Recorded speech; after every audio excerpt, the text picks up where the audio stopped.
بعض الشركات خلال الكام سنه اللي فات دولت غيروا اللوجوز بتاعتهم او العلامات التجاريه. فتعالوا سريعا كده نبص على اللوجو قبل وبعد، عشان لو شفتوا اعلان في التلفزيون او في الشارع تعرفوا ان الشركه دي هي الشركه دي. اول مثال معانا هو توتال.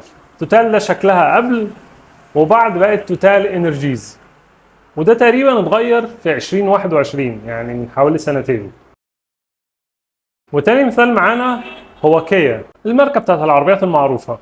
ده شكلها قبل وده شكلها بعد، وبرضه اتغيرت في 2021.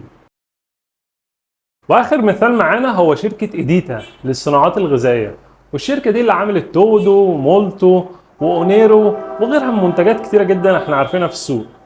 ده شكل اللوجو قبل وده شكل اللوجو بعد، والسلوجان بتاعهم اسمه The Sweet Side of Life او نص الدنيا الحلو. وبالمناسبة اللوجو ده اتغير السنة دي، السنة اللي احنا فيها 2023.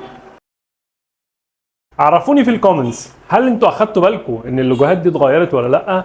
ولو شفتوا لوجوهات تانية اتغيرت يا ريت تعرفوني في الكومنتس برضو. انا اسمي محمود ابو السعود وهتلاقوني موجود على السوشيال ميديا بالاسم ده. يا ريت فولو وسبسكرايب ولايك وشير والحاجات الحلوة دي.